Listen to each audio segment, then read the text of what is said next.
on.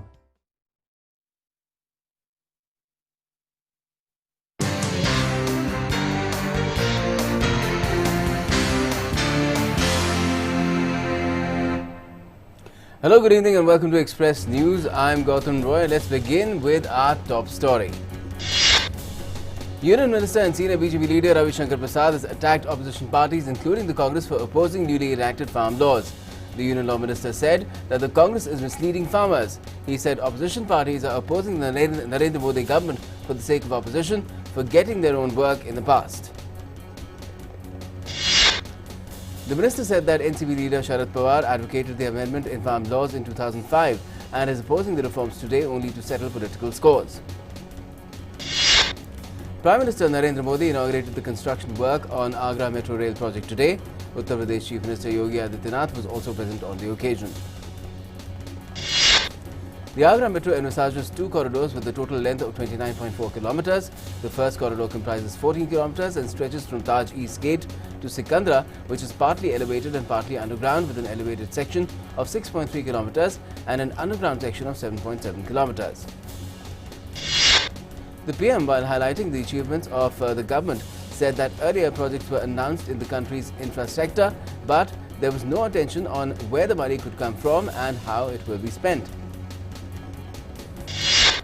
The PM also said that tourism is a sector in which there are means of earning for everyone. The PM expressed hope as the situation of COVID-19 continues to improve. The old days of the tourism industry will return soon. The Delhi police arrested 5 terrorists following an exchange of fire in the Shakarpur area of the national capital today. Pramod Kushwaha, DCP of the Special Cell, elaborated on the incident and said that the arrest shows how ISI is trying to link Khalistan movement with terrorism in Jammu and Kashmir. In Assam, a voting was held for the first phase of Bodoland Territorial Council polls. The first phase covers 21 seats of Udalguri and Buxa districts. A total of 132 candidates are in the fray, of which 60 candidates are from Udalguri. Bodoland People's Front, BJP, UPPL, Congress and AIUDF and independent candidates are in the fray. Counting of votes will take place on the 12th of this month. In Jammu and Kashmir Union Territory, polling was held for the 4th phase of DDC elections. Voting was conducted in 34 constituencies. The Indian Armed Forces Flag Day is observed today since 1949. It is a day to honour the soldiers, airmen and sailors of India who fought on the borders to safeguard the country. Vice President M. Venkaiah Naidu urged countrymen to voluntarily contribute towards Armed Forces Flag Day Fund. In a tweet, the VP said, and I quote, on Armed Forces Day Flag Day, let us all collectively show our gratitude to our martyrs, disabled soldiers and their families by voluntarily contributing towards Armed Forces Flag Day Fund. Our soldiers are the guardians of the nation and make many sacrifices to protect the citizens. Let us all salute and support our gallant soldiers for their valour and patriotism. Prime Minister Modi tweeted saying, and I quote, Armed Forces Flag Day is a day to express gratitude to our armed forces and their families. India is proud of their heroic service and selfless sacrifice. Do contribute towards the welfare of our forces. This gesture will help so many of our brave personnel and their families. Saluting the valour of the Indian Armed Forces, Raksha Mantri Rajnath Singh also tweeted saying, and I quote, on the occasion of Armed Forces Flag Day, I salute the valour and services of the Indian Armed Forces. This day reminds us of our solemn duty to ensure the welfare of ex-servicemen, differently abled soldiers and the families of those who lost their lives defending the nation. BJP President JP Nadda also took to Twitter to express gratitude to the forces. He said, and I quote, on the occasion of Armed Forces Flag Day, I express my gratitude to the members of the armed forces and their families for their courage and sacrifice for the nation. Let's take the pledge to contribute towards the welfare of families of the brave personnel. The day is dedicated towards the collection of funds from people of India for the welfare of the Indian Armed Forces personnel. Contributions to Armed Forces Flag Day Fund are exempted from income tax by the Government of India. Bharatiya Janata Party leader Sushil Kumar Modi has been elected unopposed to the Rajya Sabha. Prime Minister Modi will deliver inaugural address at the Virtual India Mobile Congress at the IMC 2020 tomorrow. IMC 2020 is being organized by the government's Telecom Department and the Cellular Operators Association of India. It will be held from the 8th to the 10th of this month. The theme of IMC 2020 is Inclusive Innovation, Smart, Secure, Sustainable. It aims to align itself to the Prime Minister's vision to promote Atmanirbhar Bharat, digital inclusivity and sustainable development, entrepreneurship and innovation. It also aims to drive foreign and local investments, encourage R&D in telecom and emerging technology sectors. Higher tax collections and lower devolution of taxes to states pushed the centre's government's revenue up in the month of October 2020. The centre witnessed its first increase in non-debt receipts since the lockdown in October, according to the Centre for Monitoring Indian Economy. At 1.4 lakh crores, receipts rose 46.7% year-on-year. Both tax and non-tax revenues marked over 50% growth in mobilization during the month, CMIE added. After contracting sharply by 24.5% in the first 6 months of the current fiscal, net tax receipts rose 54.1% year-on-year to 1.2 lakh crore rupees in October. BSE Sensex went up today by 347.42 points to close at a record high of 45,246.97. Nifty also rose by 97.2 points and closed at 13,971.46. Gold prices dipped today, down by 230 rupees to reach 52,420 rupees per 10 grams. Silver prices also went down by 900 rupees to reach 63,000 rupees per kg. The rupee depreciated by 10 paise against the US dollar to settle at 73 rupees 60 paise. Crude oil prices opened low to reach at 3,385 rupees per barrel. Shares of the state-run oil exploration company, Oil and Natural Gas Corporation, rose as much as 4.61% to hit an intraday high of 94 rupees on the BSE index after the company on Friday informed stock exchanges that its overseas arm, ONGC Videsh Limited, that's OVL, struck oil at its onshore block in Colombia. ONGC now plans to drill more wells to explore the other plays in the block in immediate future. It was said that OVL is also undertaking additional 3D seismic data to map more drillable prospects in the other sectors of the block. India has reported a landmark achievement today. Total active caseload of COVID has fallen below the 4 lakh mark today at 3,96,729. This number translates to just 4.1% of the total cases. This is the lowest after 140 days. The total active cases were 3,90,459 on the 20th of July this year. Continuing with the trend of the last 10 days, India has reported more daily recoveries than the daily new cases during the last 24 hours. While 32,981 new positive cases were found in the country, 39,109 new recoveries were registered during the last 24 hours. The difference of 6,128 between new recoveries and new cases has led to a net decline of 6,519 cases from the total active caseload in the last 24 hours. New cases per million population in India recorded in the last 7 days are amongst the lowest in the world. The figure for the last 7 days is 182. The number of cases per million population has also been historically low for India. India's case per million is 6,988 against the world's average of 8,438. The difference in new case recoveries outnumbering new cases has also improved the recovery rate to 94.45% today. The total recovered cases are presently 91,39,901. The gap between recovered cases and active cases has crossed 87 lakhs. 391 case fatalities have been reported in the last 24 hours.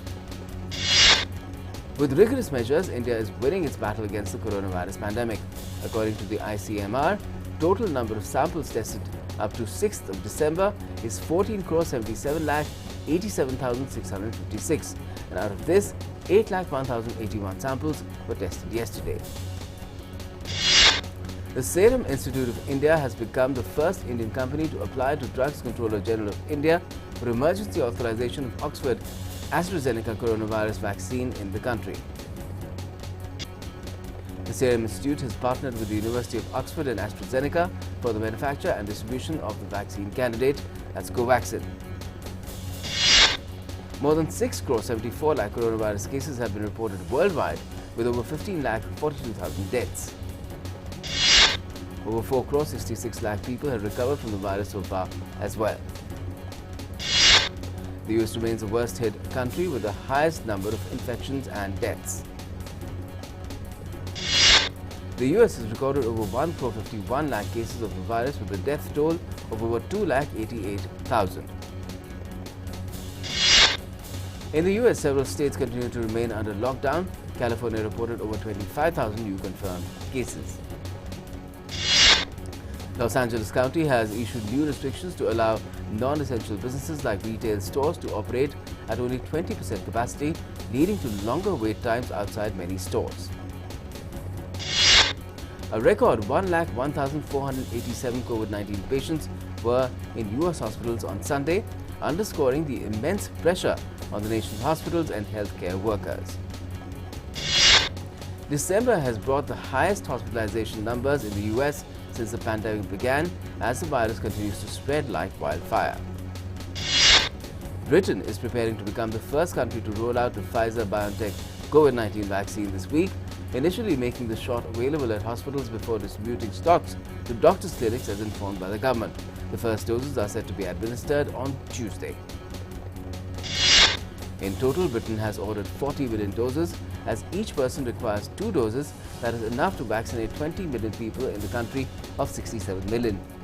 About 8 lakh doses are expected to be available within the first week. Russia reported a record high 29,039 new COVID-19 cases on Sunday, taking the national total to 24,60,770 since the pandemic began. The Russian capital Moscow has begun distributing the Sputnik V COVID-19 shot via 70 clinics since Saturday to the most exposed groups, marking Russia's first large-scale vaccination against the disease. Japan has retrieved a capsule of asteroid dust from Australia's remote outback after a 6-year mission that may help uncover more about the origins of planets and water. The capsule was recovered in the Woomera restricted area about 460 kilometers north of Adelaide. The mission of the Japanese spacecraft Hayabusa 2 highlights Asia's growing role in space exploration. SpaceX launched a newer, bigger version of its Dragon supply ship to the International Space Station on Sunday from Cape Canaveral, Florida. British negotiators and the European Union embarked on a last-ditch attempt to strike a Brexit trade deal and avert a chaotic parting of ways at the end of this year. Significant differences on fishing, fair competition and ways to solve future disputes remain unresolved. Venice's landmark Rialto Bridge is dressed up with colorful lights and video projections recording the lagoon city's history. The initiative was part of the Christmas of Lights celebrations. The event will last till the 31st of December. In Germany, the famous Santa Claus Run was held this year as well, but in a different way amid COVID-19 pandemic. Runners were asked to run separately and post photos of themselves while running. St. Nicholas Day celebrations are being held in several parts of the world. The day is also known as St. Nicholas's Feast. This year, a man playing St. Nicholas talked to children via video conferencing. Locals in France tied masks to trees this year as part of a tradition. Sick people in northern France occasionally leave their garments tied to healing trees in the hope of a cure, following a tradition that persists since pre-Roman times. Drone footage showed rows upon rows of live Christmas trees in Australia, ready to bring some festive cheer to an otherwise rather grim 2020. This year, pine tree farms are already near to closing due to an elevated demand for homegrown pine trees. Union Sports Minister Kiren Rijiju launched the second edition of the Fit India Cyclothon via social media. The mega cycling event will run for 25 days till the 31st of December.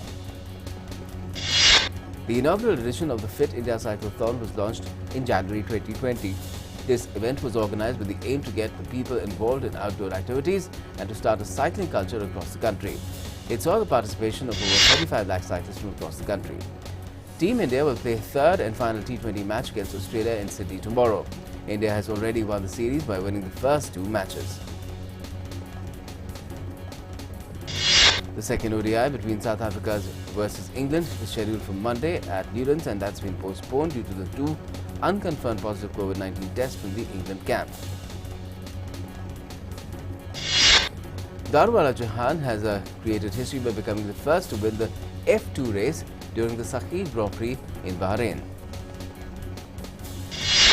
Jahan, who was driving for the Rio Racing team, started from second place on the grid and finished first, beating everyone in the final lap. Mick Schumacher won the Formula 2 championship ahead of his step up to Formula 1 with Haas next year. Mick Schumacher beat Callum Ilott to the title after the championship battle went down to a dramatic final race in Bahrain. Floyd Mayweather will return to the boxing ring in February for an exhibition bout against YouTube personality Logan Paul. The undefeated former world champion announced on Instagram.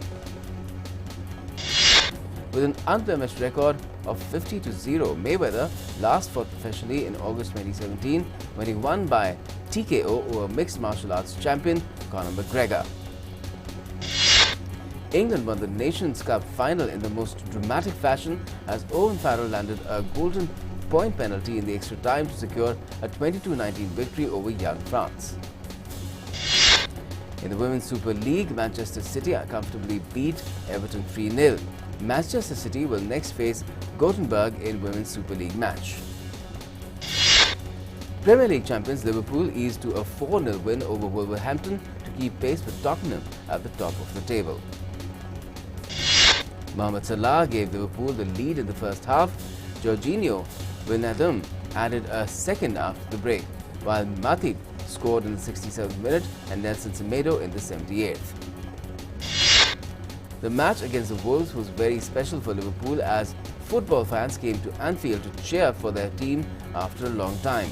Liverpool's managers were very emotional looking at the fans. Well, nearly 2,000 spectators were present at the Anfield Stadium cheering the team by singing the team song. The song was heard again in Anfield after 271 days.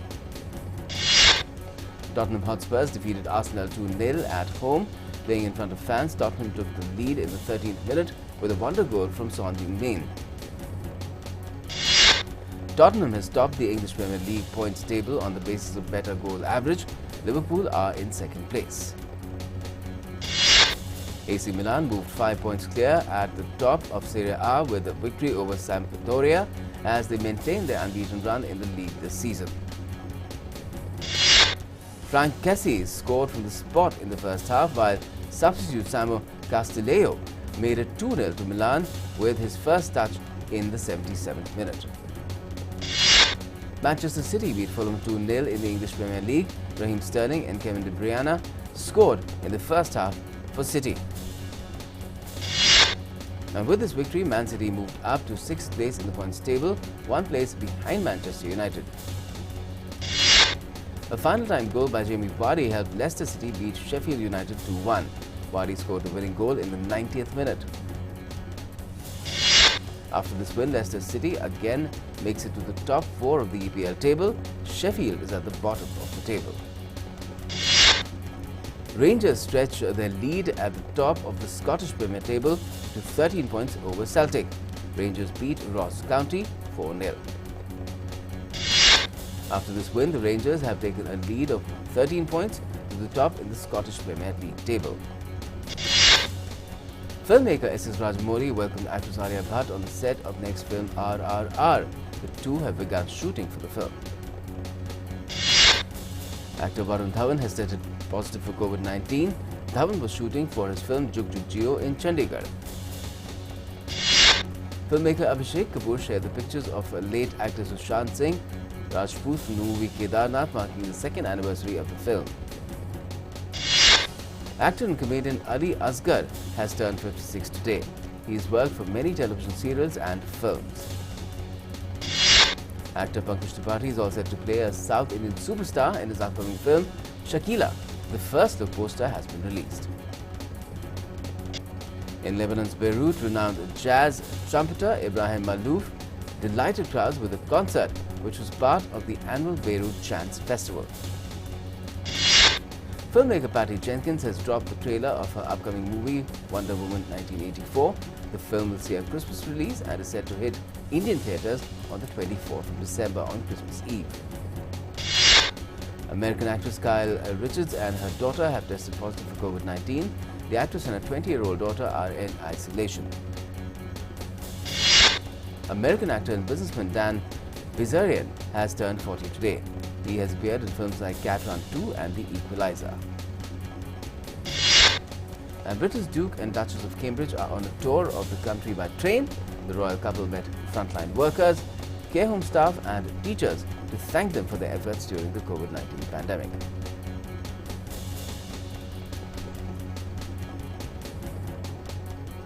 And that wraps up Express News tonight. But for all the latest, do stay tuned to DD India. Thanks for watching.